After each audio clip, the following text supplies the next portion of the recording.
All right, everyone, we start off today talking about, of course, the new U.S. inflation numbers. They're not good. Actual inflation dropped a little bit, which it did the last month too, and that's better than the alternative. Again, we'll use that disclaimer before we get into some of the messy metrics involved in this. It's now at 8.3%, so it is down from its peak.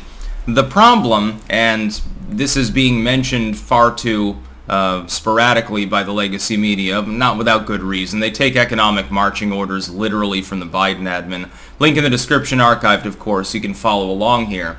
Inflation, technically speaking, is not dropping right now, so that people are aware, because of the way in which it's measured. If you have a long term of inflation that lasts more than a year, the problem is any additional inflation, at this point 8.3%, is compounded on top of the inflation for the same month's period in the prior year. So it's a 12-month rolling inflation number that's typically reported on. So the 8.3% is an increase upon an increase that was already fairly sharp at the time. I can't remember the exact number for the prior August. It was already above historical norms and already pacing ahead of wages. The real driver of it also, and this is what's dire, this is why the Dow Jones dropped 1,200 points the other day. They were expecting half as much for this number. The real kicker is that it's not gas prices. I'll explain why that's going to go in a bad direction soon.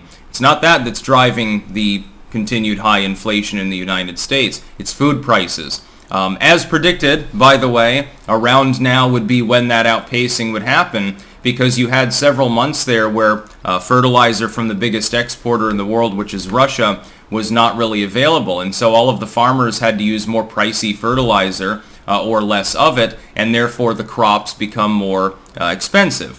This is now trickling into the meat market. You're going to see skyrocketing prices on your Thanksgiving turkey, I'm sure. And it's not going to be a pretty sight. For a lot of Americans who are already taking out credit lines in order to buy groceries, I hate to tell you, but the worst is yet to come. It is going to be a dark winter. We also have a guaranteed looming inflation in most of Europe. Germany is now, I don't think that there's a bank or a financial office or any individual within Germany that doesn't expect a severe recession. France, I believe, is on the brink of that. Here in the Netherlands, probably because of the economy being so tied to Germany, and France probably does the same. When Europe falls into a recession, they will buy fewer products because they can't from the United States. This will harm manufacturing. What you're going to see is a stagflationary cycle. You will have inflation that remains well above 7% for months to come. It'll certainly be above that in the midterms, for example. I would say middle of next year is when it probably goes back down to something approximating an acceptable level, and that's if we're lucky. The problem is that you will then have higher unemployment. If you have less output, if you have less purchasing power by the population to buy goods, you inevitably get cuts in industry, in sales, in manufacturing, etc. It's already happening in Europe, and again, that's a big problem. The United States, oddly enough, at least temporarily, gets a little bit of a reprieve, because if Europe's not manufacturing a bunch of shit, U.S. manufacturers can at least partially fill that gap. But that's a very temporary thing. When food prices have risen, when that core inflation number rose twice as fast as Dow Jones expected at 0.6. That's number one. People have to eat, so that's a big problem.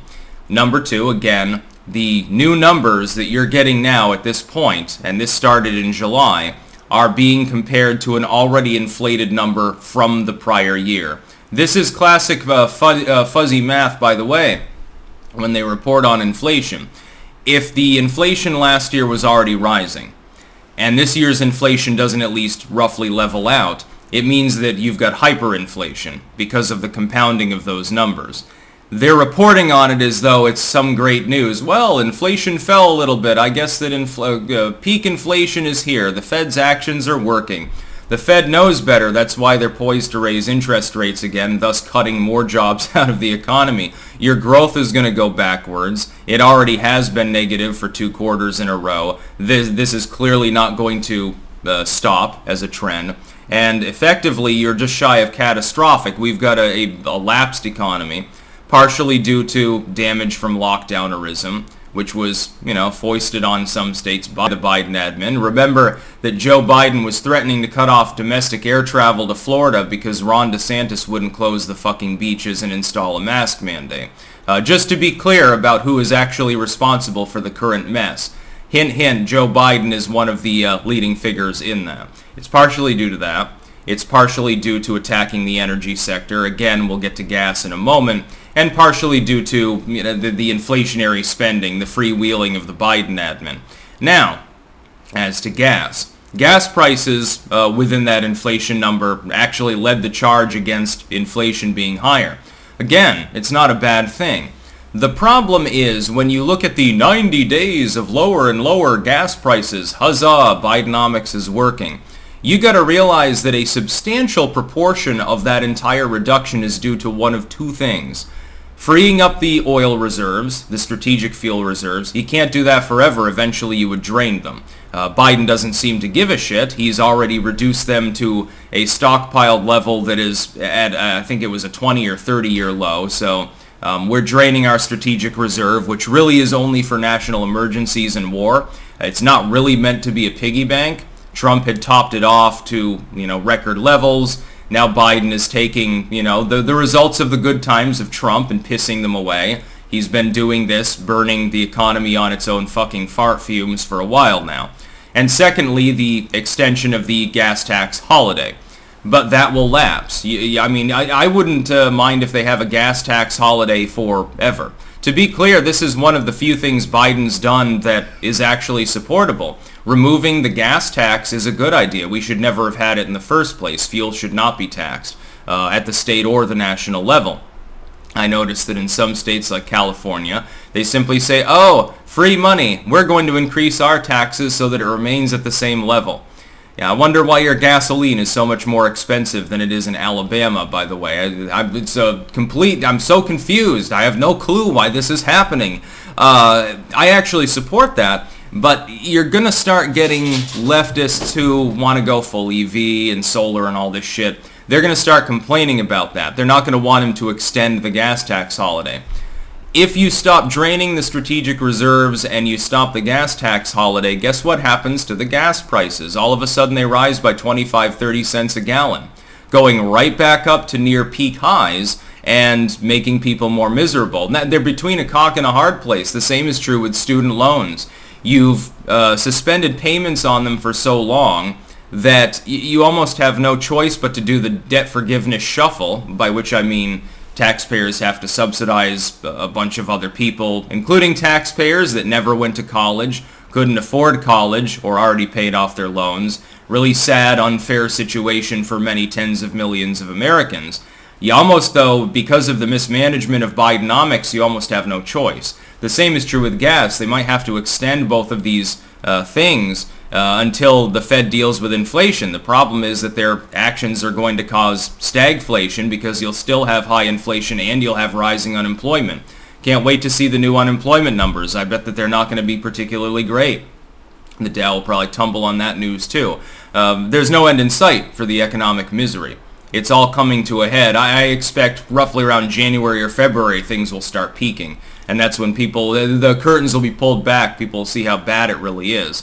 So when you look at that 8.3% number, yes, it is lower than the prior month's number.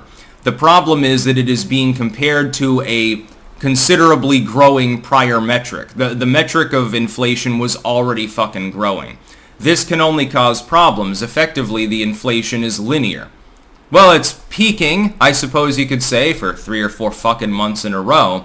That doesn't mean that it's low. It doesn't mean that technically speaking it's dropping. Most of the internal metrics are still rising. And it doesn't mean that that inflation rate can't spike because of the gas tax holiday and the draining of the piggy bank program, while the strategic oil reserves doesn't end. And it doesn't mean that there won't be more problems with the economy simply because Europe and other parts of the world fall into recession anyway too. The United States leading the way. We're already in a recession.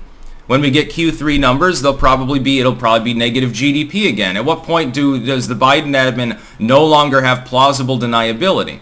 They will fall back on one final thing. as unemployment inevitably begins to rise because of the Fed's actions. Biden will blame them for all economic problems. He set the groundwork for that many months ago. My idea on inflation is to let the Fed do its job. Wonderful. He's going to pass the buck to them, probably fire the head of the Fed or something like that, say, you wrecked the economy. I was trying to do good by the American people and you screwed it all up. It would have worked if it weren't for the Fed raising interest rates. You rose them too fast and too high. It's bullshit. He's going to blame them. He's already set the stage for it. Elizabeth Warren gave us a foreshock of this last fucking month. Oh, I think we're in real risk for recession because of the Fed's onerous actions.